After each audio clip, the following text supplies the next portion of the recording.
Greetings and welcome to the Animal Wellness Podcast, the official podcast of Animal Wellness Action. Hi, I'm your host, Joseph Grove.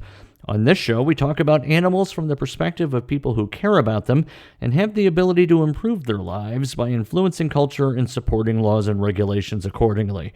To stay up to date with all of our news and information, subscribe to this podcast, receive our free newsletters and more, visit animalwellnessaction.org. Wayne Pacelli and Marty Irby are normally both with me. We have Marty Irby today. He is the executive director and chief lobbyist for the organization based in the nation's capital. He starts us off every week by doing his legislative update. So, Marty, glad to have you on the show. And what is going on the Hill? Absolutely, Joe. Well, it's great to be here with you. As always, just got back myself from a really great lunch. Wayne and I were with Congressman Buddy Carter from Georgia and Congressman John Curtis from Utah, working with both of those members on the FDA Modernization Act, which is a real top priority for us. One of the top 3 or 4 bills we think we can get passed and signed into law this Congress. As I said in our previous episode, now when you get into a second year of a Congress, especially at the end of March, you've already gotten through the first quarter. We're down to the grind, and we are really focused on just 3 or 4 things that we can get done. So the FDA Modernization Act, that would simply make animal testing mandates at the FDA no longer a requirement, but an option, and allow for the best science to be used, has really gained a lot of steam. Had a hearing in the House of Representatives a few weeks ago, and now we have 70 co-sponsors in the House. We even just got Republican Mark Wayne Mullen from Oklahoma on board as a co-sponsor. I don't think we've ever seen him co-sponsor an animal bill before. We really appreciate him joining on board, and several other new folks as well. As I've mentioned before, Senator Rand Paul and Senator Cory Booker are leading that effort on the Senate side, and we hope to get that included in a larger piece of legislation called PDUFA that reauthorizes FDA's user fees each 5 or 6 years, kind of similar to the Farm Bill. It comes up every few years for reauthorization, and things are looking really good right now. Second, of course, and not to say it's our second priority, it's really been our top priority, but the Big Cat Public Safety Act. Our last episode, we had Carol Baskin on. That's really gained a lot of momentum, 256 co-sponsors in the House and 46 co-sponsors in the Senate.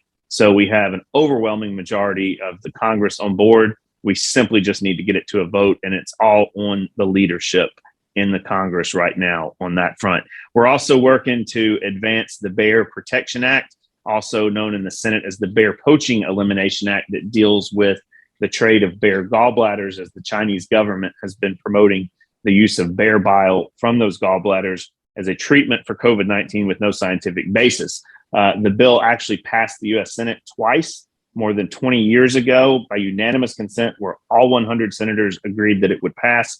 And Senator Mitch McConnell, who's now the Republican leader, was the leader of the bill back then. We still have his support. And the only obstruction was, quite honestly, Congressman Don Young from Alaska in the House of Representatives, who unfortunately passed away just a few days ago. But we don't foresee any opposition in either chamber at this point in the game, and hope we can get that one through. It's long overdue, very similar to the shark fin ban that we've been working on. And of course, the America Competes Act that we worked on earlier in the year still contains, both the House and the Senate versions contain the Shark Fin Sales Elimination Act. And the House bill contains a provision that we ran as an amendment with Congresswoman Nancy Mace from South Carolina and Congresswoman Rosa DeLauro from Connecticut that would ban mink farming in the U.S. because minks are the number one super spreader of COVID besides humans. Last, just want to mention a few things that we were able to get done in the appropriations process for 2022. We got record-breaking funding for enforcement of the Horse Protection Act, a little over $3 million for this year. Prior to 2020, before we started lobbying for this funding, they had never had more than $705,000 in 50 years since the Horse Protection Act was enacted in 1970. We also maintain the de facto ban on horse slaughter on U.S. soil by defunding the inspections for horse slaughter plants that's been in place for a little over a decade, and got some more funding for the use of PZP birth control for the wild horses out on the range that we've been desperately working so hard to save and are being rounded up in record numbers. So appreciate everyone's action out there. You guys have done an amazing job contacting your members of Congress. Just keep doing it. You're doing an amazing job, and we appreciate you so much. And want to give a big shout out to Zach Skow and Jennifer Skiff. They have done tremendous work helping people bring their dogs back into the U.S. They had previously not been able to bring these dogs back in because of the CDC's ban on imports from over 100 countries, but they're doing fantastic work you're going to hear about today. And I say bravo to you two. Amazing work. Yeah, thank you, Marty. I appreciate that. It ought to be a fascinating show. And certainly, I know the animals and our donors and supporters appreciate the work you're doing on the Hill for their betterment. If you want to learn more about how you can help, you can go to animalwellnessaction.org. There are all kinds of ways, links to action items. You can easily, through our site, sign petition. After petition, you can send notes to your representatives in Congress. And of course, all of this work does take a great deal of financial support. We're always grateful for any help you can give us there. So, Marty, I understand you want to hop off. I'm sure you and the president, have a round of golf later today or something. Not sure what you're doing, but whatever it is, I wish you good luck with it. No, thank you all. And I'm just going to watch videos of Zach's dog, Cora, because she's so amazing. So maybe he can tell you a little bit about her. You all have a You're a great day. legend, Marty. You're a legend, Yeah. Marty. So true. Marty Irby, ladies and gentlemen, advocate and international TikTok star, Marty Irby. So, and indeed, the topic today is dogs. If you love dogs, you are going to love this episode, because I know when I first started to hear about what was going on, it really affected me emotionally. I became very invested in the work of Jennifer and Zach on it, and we'll get to them, but I want to say just a couple of words about who they are. Jennifer Skiff is an award-winning journalist, author, and animal advocate. Her best-selling inspirational books, The Divinity of Dogs and God Stories, are published in 7 languages. Her latest book, Rescuing Ladybugs, has received 3 first-place literary prizes, including a Gold Nautilus Award. For more than a decade, Jennifer has traveled the world working as an investigative environmental correspondent for CNN. Her independently produced programs about animals have aired on the Discovery Channel and other networks globally. Among other honors, she's received the prized Environmental Media Award. For more than 25 years, she has helped lead animal welfare organizations. She is a trustee of the Dogs Refuge Home in Australia and an advisor to Animal Aid USA and the Institute for Humane Education. In 2019, she joined our organization as the Director of International Programs, based out of Washington, D.C. She specializes in public policy, treaty enforcement, and corporate reform initiatives to benefit animals and people globally. She is also currently serving as a diplomatic strategist for SPCA International. So, Jennifer, that's a mouthful. Gosh, it's certainly great to have you on board with the organization and to have you as a guest today, and we'll say howdy to you more formally in a moment after I go on to Zach Skow. He is the founder and director of programs and outreach at Marley's Mutts, an organization he started while in liver failure. Zach, I was reading the bio you sent, and what a fascinating story you have. Some elements of it I can relate to, so perhaps one day we can have you on a show just to talk about your adventures overcoming liver disease, which you say in your bio is the result of years of heavy drinking. At one point, you were given less than 90 days to live without a transplant. Suicidal and depressed, Zach gave up life as he knew it and turned his will and life over to the care of his rescue dogs, who faithfully showed him the way. Zach believes dogs are medicine, healers, therapists, workout buddies, etc., and they ought to be protected, honored, and rescued. Having considered himself a throwaway human, he relates to the plight of the throwaway dog, believing there is no such thing as a throwaway. Marley's Mutts has been chugging along ever since, rescuing more than 8,000 dogs now. He's developed programs like Positive Change, which rehabilitates both man and mutt inside some of California's most dangerous prisons. To date, Positive Change has graduated more than 500 men and 300 shelter dogs and is active inside 6 state prisons prisons and one girls' juvenile prison, the only program of its kind in America. So two great guests. So Zach, thanks for being on. That is a fascinating story indeed. I myself came to dedicate my life to the betterment of animals after pulling out of 20 years of alcoholism and deciding to spend whatever years I had left trying to take out some of the suffering I had put into the world through my own disease. It's amazing, and certainly I'm grateful for your work. And Jennifer, I look forward to getting notes, how I might compare to some of the CNN folks you've worked with. So be easy on me after this. You've worked with some of the legends in the business. So glad to have you on the show as well. It's a pleasure to be here, and it's a pleasure to have you, Joseph, on our team. I know you've been doing these podcasts for us, but I don't know if you've told everybody that you've taken a more active role with our organizations, and it's super great to have you. Well, thanks. It's great. I've been a fan of Wayne and his work for a number of years. So when the opportunity came to join him and Marty and you, it was a no-brainer. I leapt at it.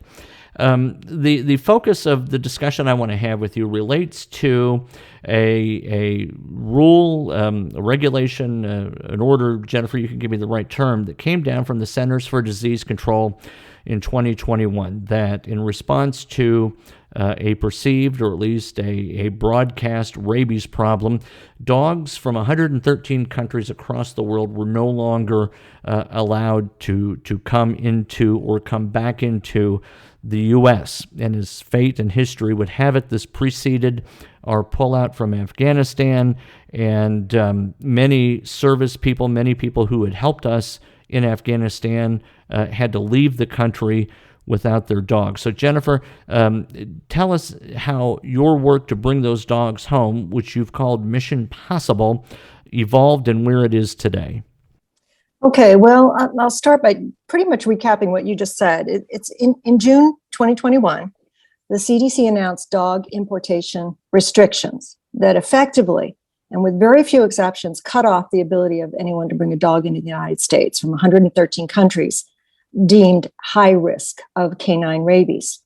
Now, in that announcement, there had been 3 noted cases of rabies imported into the United States over 6 years, all of which came from Egypt.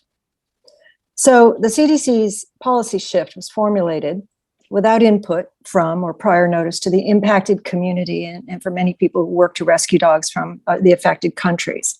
So it basically, this decision, which took effect in early July, in the middle of COVID, thrust our world into an interesting form of chaos, because not well thought out, in our opinion, people who were in different parts of the world with their pets, who are U.S. citizens, could not get back. Diplomats, members of our foreign service who were on missions overseas, who were based overseas, could not return with their pets. It was very, very, very disturbing, very complicated. We got calls from all over the world, and we're trying to help people to get back when the CDC said they couldn't. People were considering euthanizing their dogs, and I'm sure that happened in many cases. People were looking at extreme measures to go over borders, to bring their dogs over borders illegally. It was, and I had a friend who's a diplomat in China who I called the minute I heard this. I said, you better get out of that country with your dog. And she didn't get out on the plane she wanted to, and she got held in China for an additional 3 weeks while all these new things were required, including titer testing, which I'll explain a little bit later. So there was a lot of chaos involved. And also, every organization that rescues animals from different parts of the world, for instance, there are many that bring dogs in from China that are rescued from the dog meat trade. And a lot of those dogs are purebred golden retrievers. We don't have a lot of those in shelters in the United States. So they're pre-adopted and they have homes in the United States before they even get on a plane. And that was shut down. We started to represent when AWA, Animal Wellness Action, started representing over 100 rescue organizations to try to work with the CDC to lift this, what they called a temporary suspension.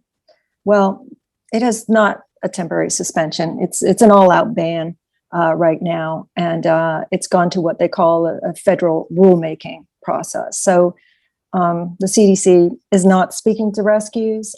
They did respond to some of our work and work of other good people when it came to getting diplomats and members of the Foreign Service back and U.S. citizens eventually, but they still haven't opened it up to rescues. So what happened in late August, the United States evacuated and left Afghanistan. And during that mass evacuation, people were trying to leave with their pets. Many members of our Foreign Service working in Afghanistan were not permitted to bring their pets with them. So for instance, people at the U.S. Embassy had to leave their cats behind, and they left them behind on the embassy grounds. Working dogs who worked at the American University there or worked in other members of diplomatic service areas in Afghanistan, they were left behind. And one woman, Charlotte Maxwell Jones, who's an American citizen, and founded an organization in Kabul, Afghanistan, set forth, risked her life, and went and rescued many of those animals and brought them back to her shelter. And I'll leave it to Zach, because Zach and I were tag teaming on this. Zach also works with us at Animal Wellness Action, has a role with us, and both of us independently work with SPCA International. So we started tag teaming on an effort to get these animals out of the country. And I'll let Zach explain the next part of the mission. Oh boy. Yeah, what a mission it was. So as Jennifer, I'll just kind of spin off of what Jennifer said and elaborate. So in August, we were just clamoring to get as many dogs out as we could from Hamid Karzai Airport. We had it. So these are all animals that Charlotte Maxwell Jones and Kabul Small Animal Rescue had rescued. And come August, we were trying to get all of these animals out of the country to the best of our ability. We had scrambled aircraft. We had arranged for Edwards Air Force Base in California to receive animals.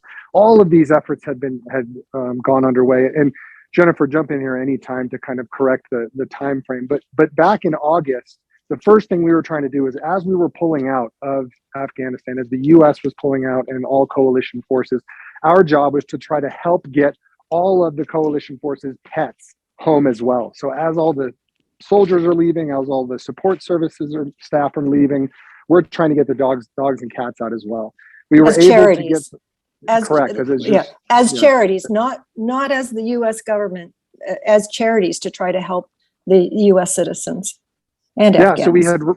So we're just doing our best to work really this ad hoc committee of as many rescues, working with SPCA International, working with Animal Wellness Action, all of us really just jumping in to make any phone calls we could through the Department of Defense, to the State Department, to the CDC, to try to get animals out of Hamid Karzai International Airport, out of Kabul, and to the United States of America or Canada. We had an aircraft. We had arranged as much as we could. We had a receiving Air Force Base here in California. We had really crossed a lot of T's and dotted a lot of I's and provided some opportunities. And up until the last minute, at every turn, we were shut down by the CDC. So whereas on one end, we would get some hope, and we had our end covered by getting the aircraft, getting the money, getting the logistics, understanding all the parties involved. What are the logistics for the plan home, for the ride home? Where are we stopping? Where are we refueling? What's the aircraft we're going to use? All of those things we would have covered. And then the CDC came in at the last minute and said, because of our suspension, none of this is possible, and we will not authorize any of it. So we had our hearts broken in August. That just utterly devastated all of us. And we never gave it up. We set ourselves to fixing this problem moving forward. So since August, our goal has been to work with Charlotte and other organizations in country to try to get as many animals to North America as possible, to save as many pets and animals that were left behind as possible and get them into North America. Let me ask you this. Yeah, let me ask you both this. Yeah. So 3 dogs, 1 country, relative to rabies. Why is the CDC being such a hard ass, or were they, on this issue? They have not been able to explain that. At least not. I mean, they'll say they have created a formula, and that's in the best interest. And look, nobody wants rabies in the United States, canine rabies. We just don't want it. We all have pets here. We all love dogs.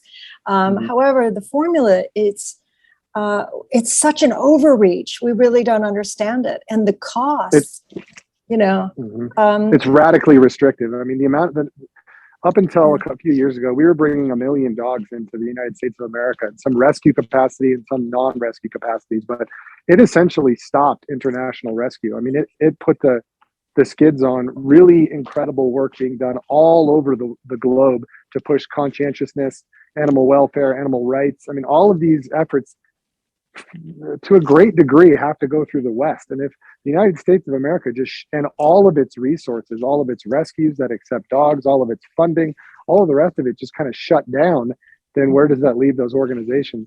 So it was, and to have really no motivation. I've been flying dogs from other countries for well over a decade and been very cued into the rabies issue and have paid attention when it's popped up, whether there was a suspected case out of Azerbaijan, or as Jennifer alluded to with the 3 cases out of Egypt. But this wasn't something that we on the ground had any sort of idea that a really progressive, proactive measure would be implemented to address. There just wasn't a rabies problem. We weren't getting all of these cases. So why on earth did this come to fruition? And I can guess, and I can provide some guesses, some shots in the dark, but that's what they would be. The CDC estimates 1 million dogs are imported into the United States every year. The actual rescue dogs that come in, are a very small percentage of that. So it's estimated around 65,000 are rescues. The rest, when they are imported, are people, breeders bringing dogs in, but mainly people just coming back and forth with their animals. Many people go to Europe, many people go to South America, travel with their pets. So this is not, that million sounds scary, and it's not. It's a good distinction to make. Yeah, it's not 1 million rescue dogs. And you're right, Joseph. Talk about. I've got a personal opinion about this, but I think someone should have lost their job over this, because absolutely, it's been a huge burden on taxpayers. It's been a huge burden on people who love their pets. And I crack jokes with my friends. I have my first gray hairs this year, and now I have circles for the first time under my eyes. It's because I'm like crazy about this. It's the CDC. I blame it on the CDC because since June, I have devoted my life not only to doing the work, but then on the weekends, then at night, people have called me from all over the world. Can you help us? Can you help me? My dog is everything to me, and how can I say no? I just can't. But anyway, getting on to now, let's get on to the great parts. Back to our story. Back to the story. But I will add to the story in that Charlotte Maxwell Jones was also trying to get cats in, and she was able to get a truckload of dogs into the airport during the mass evacuation. And Zach and Lori Califf of SPCA International and I and Louise at War Paws and Charlotte were on the phone regularly discussing next moves. And I was on the phone with members of the armed service. I was on the phone with the embassy liaison, the United States embassy liaison, who was on the ground there with Charlotte. And we were pleading, I was pleading to let those dogs that were sitting in crates at the airport for day in, day out onto one of the transport planes. And for whatever reason, we do know that we never received notice from a CDC exemption. A CDC exemption was filed. All those dogs had rabies certificates. All those dogs had microchips. All those dogs had health certificates. There was nothing that should have prevented them from being put on any plane. And on top of that, Zach and Marley's Mutts, his organization, had offered to quarantine. For instance, if the CDC didn't want, still felt those dogs were at risk, then Zach had offered to quarantine them at his own facility near the Air Force Base. So that is the length to which we were all rolling many sleepless nights, trying our best to have a wonderful result. The result is that the U.S. Armed Services were instructed to, and this is a very important thing for people to know, to release the dogs from their crates. Charlotte Maxwell Jones was escorted off the property of the airport and put back out onto the streets, holding only one dog. All the other dogs were released. There was no there was no life for them. There was no food, water, put out. The only chance they would have had, there was no promise for them. And this is very important. Some of those dogs were owned by American citizens and who had been working for our government. They were good people, and they didn't deserve for that to happen. And there was so much good being done to try to make that flight happen. And just, it was heartbreaking for us. And we knew what was going to happen. Zach and I and Lori, we all knew what was going to happen. And it did happen. And many of those animals did not survive. We won't go into it any further, but to say that I will tell you that there are a few things, Zach, we all see, I always say, we see things that you can't unsee. And our job, we've made it our job to do that so that others don't have to. But believe you me, I know that I will never be the same after having such a debilitating loss.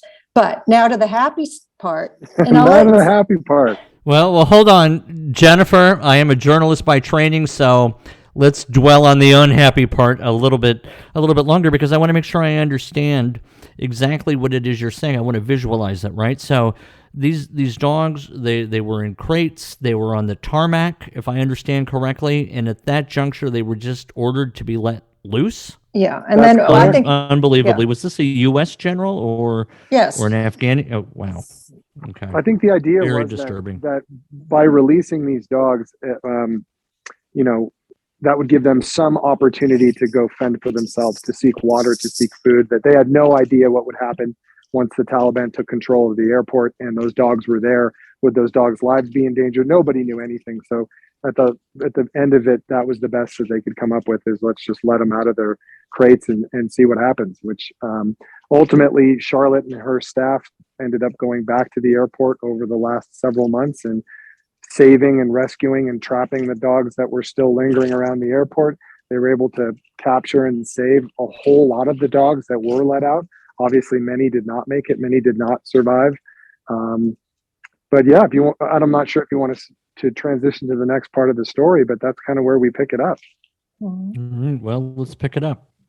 Yeah. So since August up until February, all we did was work on trying to bring this mission to fruition. We never let go of it. And like Jennifer said, it just affected us all on a molecular emotional level, where we were so disappointed by the bureaucracy of the American government and how illogical it was being in terms of providing us any measures to logically and rationally address what was occurring.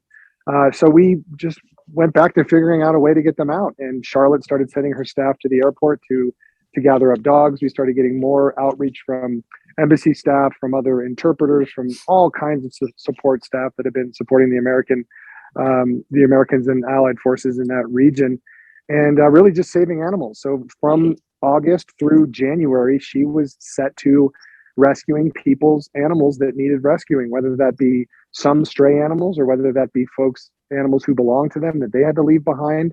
But that number just kept climbing. It went from 100 to 150 to 200 to 250 to, by the time we were building our manifest for this second rescue flight, this Mission Possible flight, we had darn near close to 300 cats and dogs on this manifest ready to return to North America, in this case, Canada. So in order to get around the CDC suspension, this I must say, illogical suspension that prevents us from bringing in dogs from more than 113 countries, we had to go to Canada. That was really the only option. So we had to coordinate a lot of different factors in terms of Charlotte and Kabul Small Animal Rescue's manifest. So all of the animals that were going to be on that flight, we had to know all of their details, all of their vaccination history, all of their microchip information.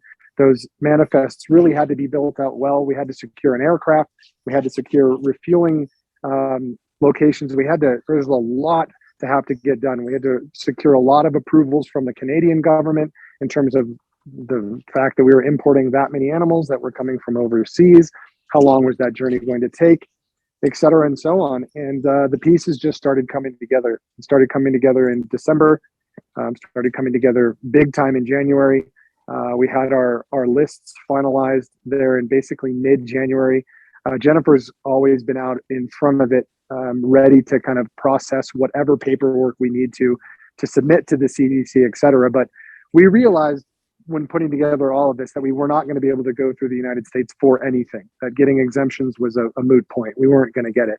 So we had to go through Vancouver, and by the hair of our chins, we were able to pull this off. And come the end of January, we solidified an IL-76 Russian cargo aircraft out of Russia with a Russian crew of 8 Russian, 2 pilots, load masters, support crew, to fly from Kabul, Afghanistan, to ending up at YVR Airport in Vancouver. And right up until the end, when we were scheduled to fly through Russia, so Eastern Russia, then Siberia, and then landing in Vancouver, right? So Kabul, Eastern Russia, Siberia, Vancouver. 30 hours ahead of that flight, because of the Ukrainian-Russian conflict, which was just warming up the beginning of February, they said, you're not going to do that. You have foreign nationals on board. We're not allowing you to land, despite the fact that this is a Russian origin aircraft with Russian crew. You cannot land in Siberia. You cannot land in Eastern Russia. You must find another route.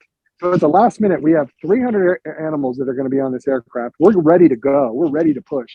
We have to find another route, which means Ankara, southern Turkey, and then Reykjavik, Iceland, which then means we have to find rescue support staff and crew, veterinarians, rescuers, people who can meet that aircraft on the tarmac in Ankara. So with no time left, we're just calling whomever we can, and we made some great connections. We have some friends, Devon Naz and his organization out there in Istanbul. They were able to make it down to Ankara, met the aircraft there.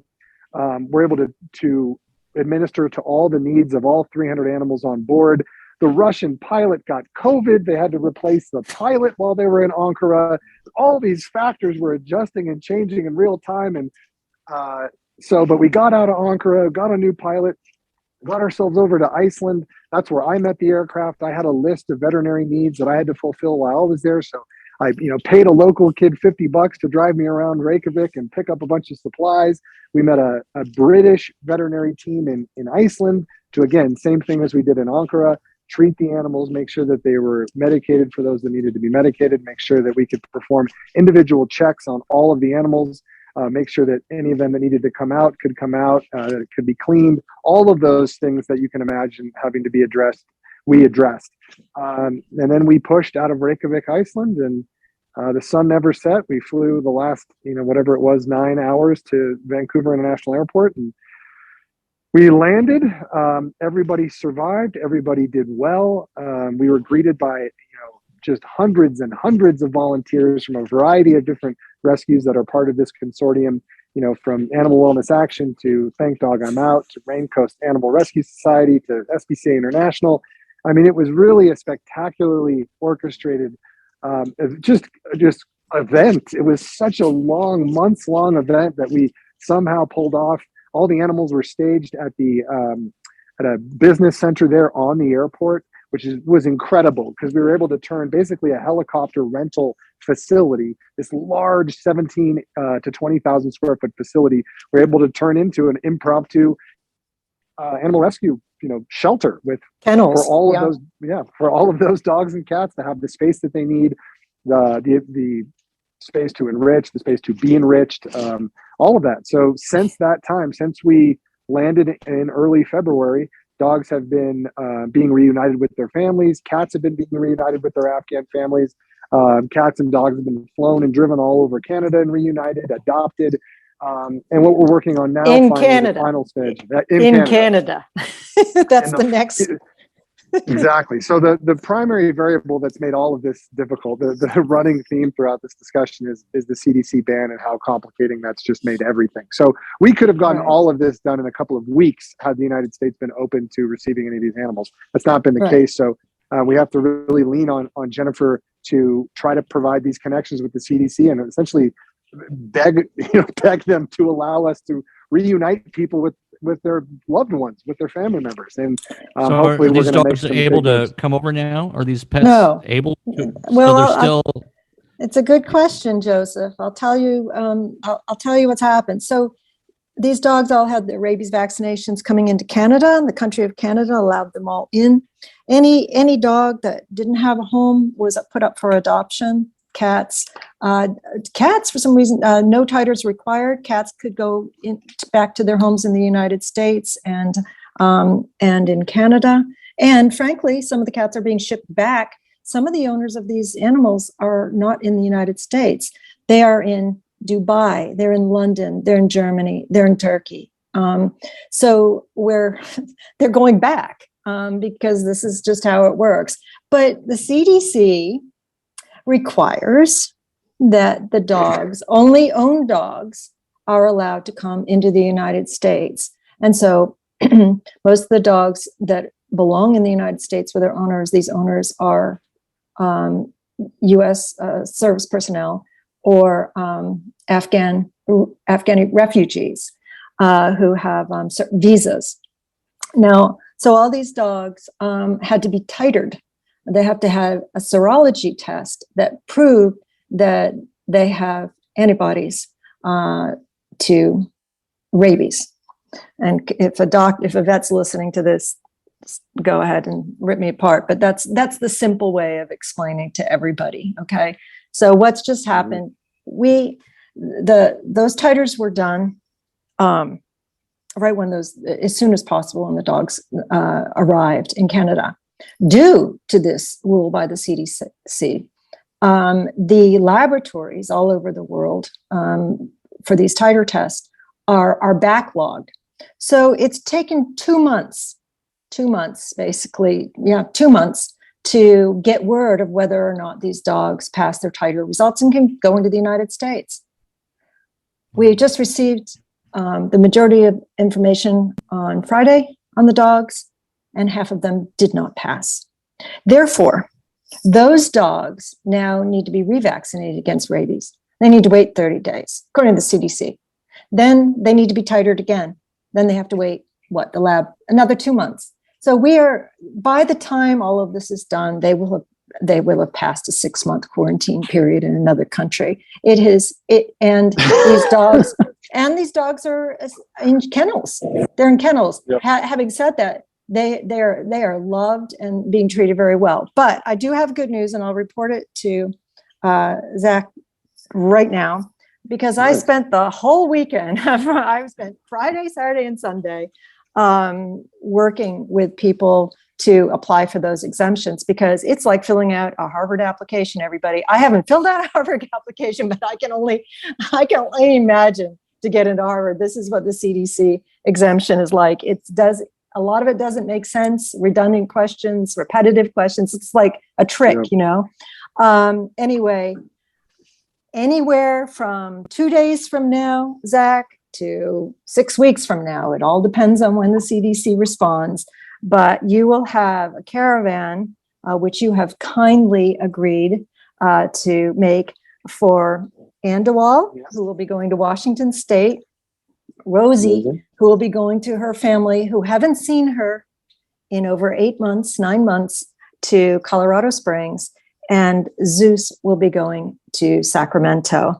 Unfortunately, Remo and Diamond, who are both going to El Cajon and Mission Viejo, did not pass. Now, having said that, I'm trying to talk to the CDC and ask them, if we vaccinate them, will they let them in temporarily? Because they are, we've got the Ukraine now situation, and Zach's getting emails and I'm getting emails and I'm talking to people. I'm trying to help them, people who are evacuating, get to the United States with their dogs, primarily if they have family and they have a reason that they can come in. We've got immigration intervening as well.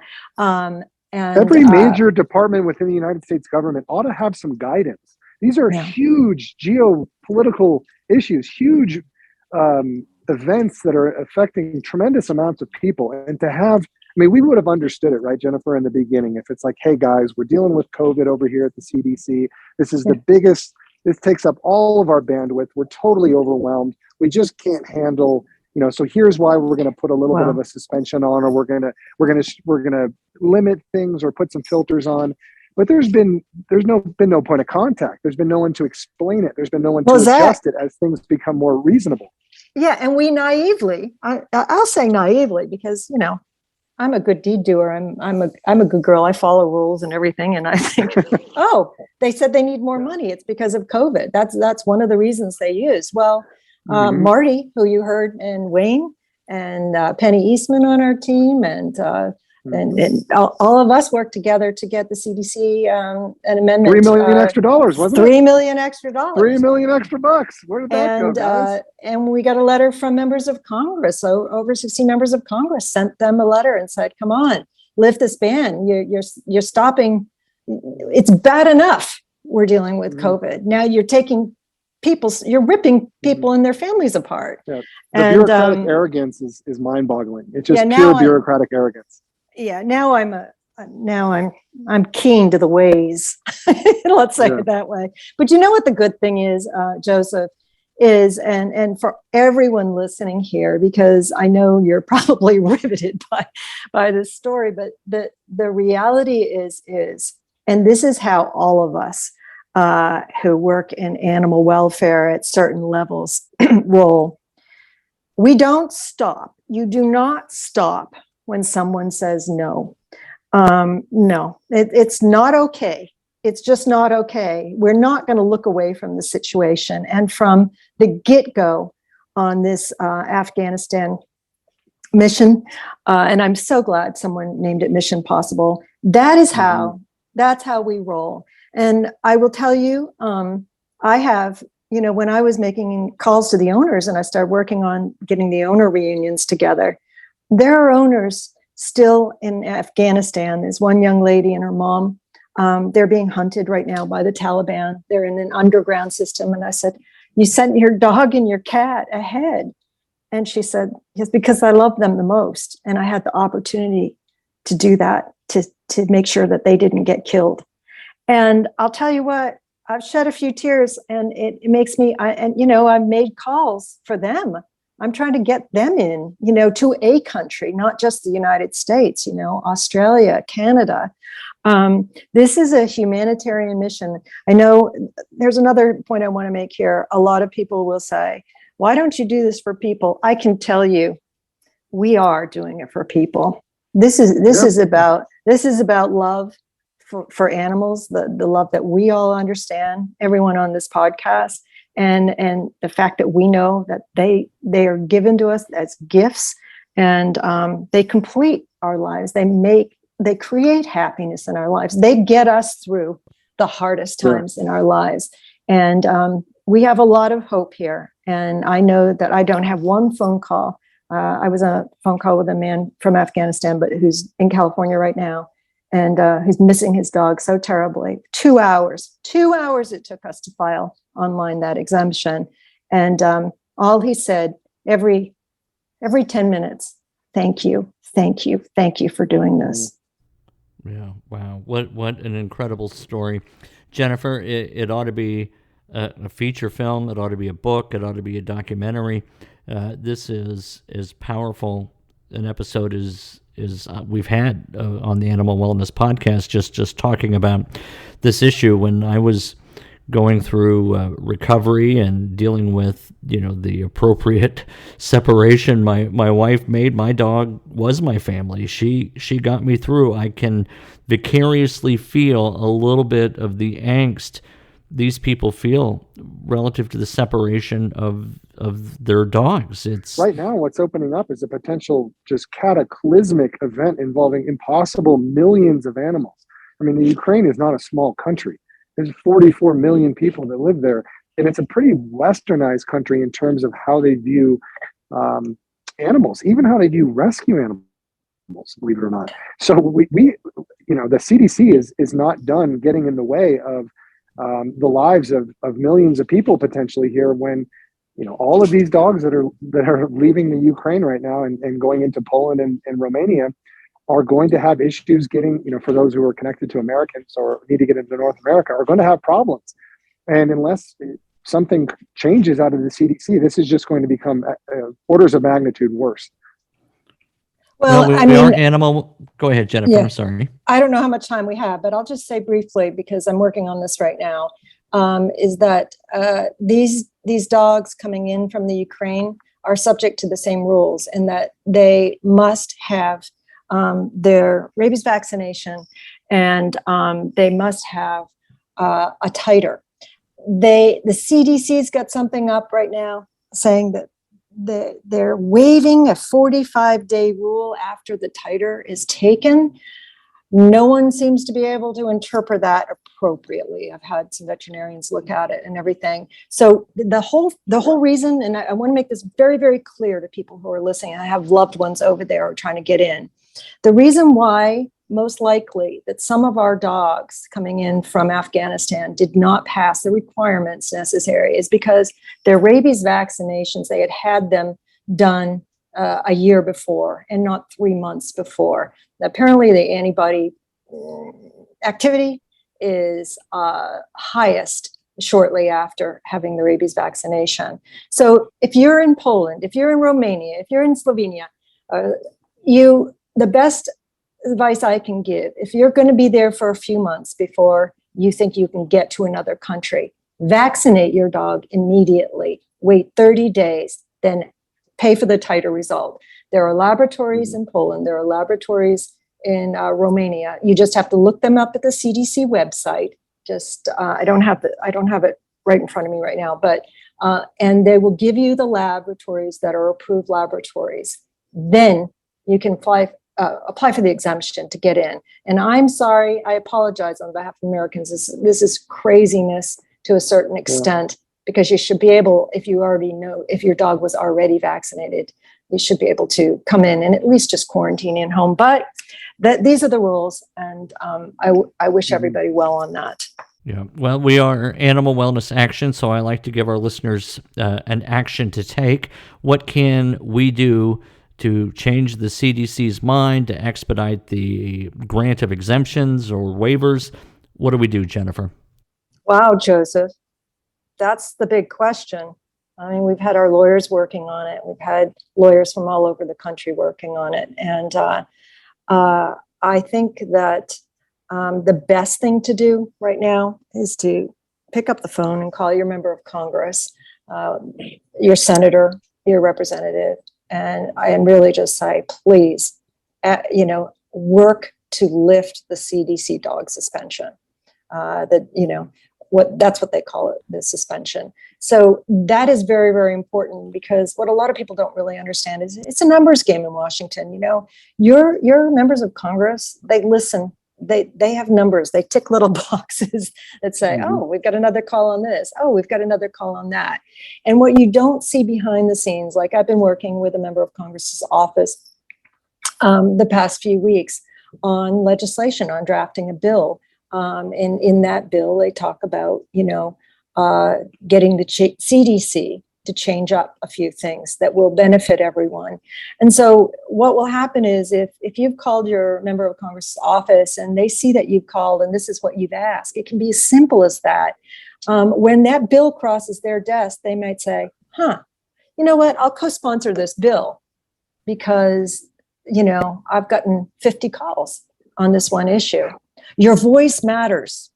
We know this. Votes matter. And that's using your voice, your vote. Yeah, and the number our listeners can call to reach the United States Capitol switchboard, ask for your representative, your senator, is 202-224-3121. I'll put that in the show notes as well. Zach, we'll go to you for a last word. I mean, I would just echo what Jennifer said, which is reach out to your local members of Congress, your local, even your state senators and representatives, so that they can reach out to other representatives. But make noise. Make noise on social media. Talk about what's important to you. You don't have to do it in a necessarily belligerent or pugnacious way, but be proactive and let your opinions be known. And for me, it goes back to what you were referring to about getting through recovery and missing your dog and that loved one that's there for you. There are tens of thousands of people that are going through this process whereby their government has stopped caring about their loved ones and isn't giving them any information on how they can learn to better care for or have a positive outcome for their truly a family member.